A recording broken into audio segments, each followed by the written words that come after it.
Everybody is always talking about Patrick Mahomes and the Chiefs' magic this season. They always showed they were 15-2, but very easily could have been 9-8. Now, it doesn't work like that, but the Chiefs had a ton of last-second wins with help from the refs and their team. Now, Kansas City has been clutch this season, but how about the Washington Commanders? Week 2, just over 2 minutes left. Jaden Daniels leads a game-winning drive against the Giants. Week 8, they win on a Hail Mary that derails the Bears' season. Week 15, their defense wins the game, stopping the Saints on a 2-point conversion. Week 16, their game-winning drive against Philly, the number 2 seed. Week 17, Atlanta misses the game-winning field goal and the Commanders win in overtime on their first possession. Week 18, Marcus Mariota throws a game-winning touchdown to beat the Cowboys. And then in the wild card round, Jaden Daniels' first game of the playoffs, the game-winning field goal doink against the Bucks. For my playoff prediction video, I went 6-0 in the first round, so that's very exciting. The pick I went back and forth on was the Commanders.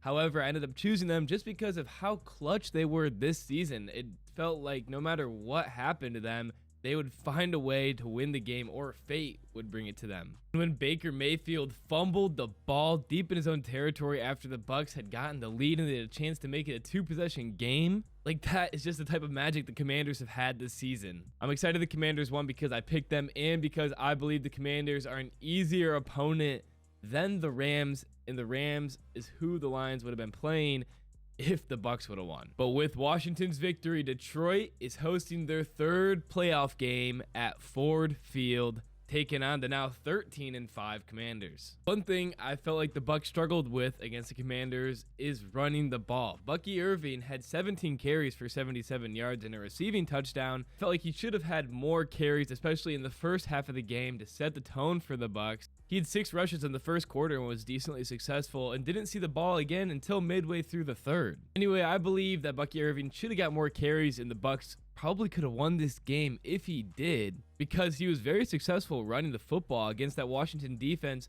who are bottom 5 in the league in rushing yards per game allowed this season. And now the Commanders are going to have to go up against the Detroit offensive line and Jahmyr Gibbs. Besides Henry and Barkley, Gibbs is the last running back you're going to want to face in the playoffs. I believe that's the first thing that gives Detroit a huge advantage.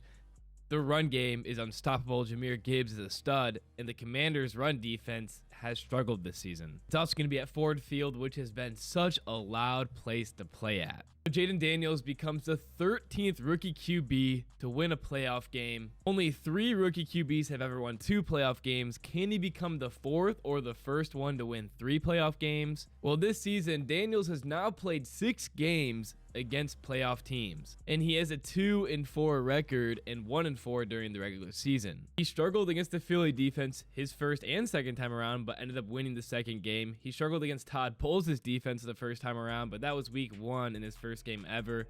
He really struggled against Pittsburgh and Baltimore. It's funny, he's beating the playoff team his second time playing him this season, with Philly his second time and Tampa Bay his second time, so good thing Detroit only plays him once. Along with being a great passer, firing the ball over the middle of the field like he did against the Bucks, Jaden Daniels is a great runner. And that's been a huge part of why the Commanders have won so many games this season. He's two-dimensional. However, he's going to be going up against the Detroit Lions defense at Ford Field. It's going to be loud. And if you take a look at his 3 worst games rushing-wise, the first time he played the Eagles, he had 18 yards. He had 5 against Pittsburgh and 22 against Baltimore. He only had 36 yards in the wild card round against Tampa, a defense who has been struggling tackling all season long. Now, I know teams show up for the playoffs. I just believe this Detroit Lions defense, especially playing at home, is too good and too much for a rookie quarterback in the Washington Commanders offense. Aaron Glenn's crew is coming off their best performance of the season, locking up the Minnesota Vikings offense. Amik Robertson shut down Justin Jefferson with help from other players in the secondary and Sam Darnold. Amik Robertson is going to be facing off of Terry McLaurin, who had 89 yards and 7 receptions in the wildcard round against the Bucks. That'll be a fun matchup, but it's going to be hard for Jaden Daniels to get him the ball when he's going to be constantly under pressure. As Detroit's defensive line has been hot, we saw week 18, they were all over Sam Darnold. Another reason I give Detroit the upper hand, and this is probably one of the biggest reasons I think they'll win this game, is Detroit, I think, has one of the best, if not the best, red zone defenses in the NFL. We've seen it all season. It was on full display week 18 against the Vikings. And then the Commanders, they've struggled a little bit in the red zone against the Tampa Bay defense. Against the Bucs, the Commanders had 82 rushing yards, which Jaden Daniels had 36 of. The Bucs have a good run defense, but so do the Lions. I'd argue the Lions are even better, especially with Alex Anzalone coming back. They're going to be going up against Austin Eckler and Brian Robertson Jr., who had 27 and 16 rushing yards against the Bucs. I think we're going to see similar stat lines. Something that Jaden Daniels has been super successful this season is taking care of the football, not throwing interceptions. Against playoff teams, he only threw them against Philly. For the matchup of the Lions offense against the Commanders defense, I talked a little bit about the run game, but going into it more, the Lions offense is another reason why I believe they're going to win this game. They've scored over 30 points 10 times this season, over 46 times, and the Commanders rank 18th in points per game allowed this season, 22.8, whereas Detroit ranks 7th.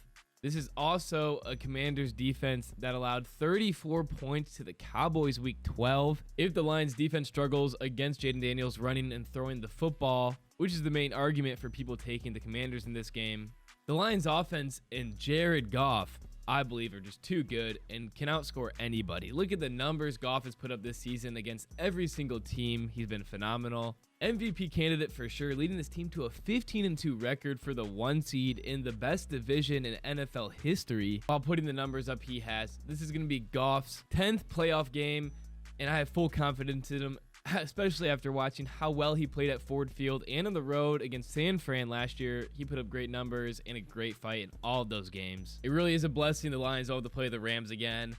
I predicted the Rams would win that game just because I believe the Rams were too good and far better than the Vikings, and especially after the Vikings played horribly week 18, it's hard to turn it around that fast. Usually you're going to get the team how they've been playing their last few matchups, but it's a good thing the Lions don't have to play them because the Rams looked unstoppable against the Vikings. I guess the Lions hangover ends the season being true. With Jaden Daniels passing the ball, he's a very strong passer, great over the middle of the field like Goff. Brian Branch and Kirby Joseph have been phenomenal at safety. Terrion Arnold is going to play, probably going to be close to 100%, and just the energy in that building is going to get him there. Amik Robertson is coming off his best game.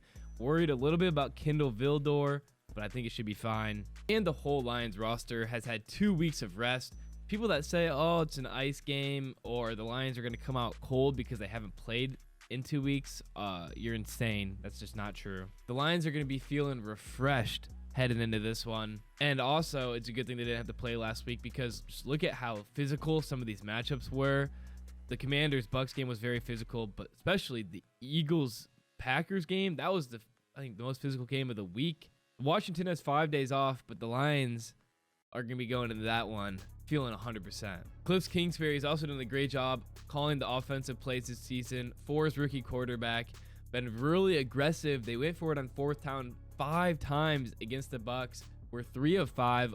2 of them in the red zone, couldn't convert. It should have lost in the game, but luckily they got that fumble back. I bet we're going to see a ton of 4th down attempts for either side of the ball. That's how Dan Campbell plays with his Lions. The Lions are used to it.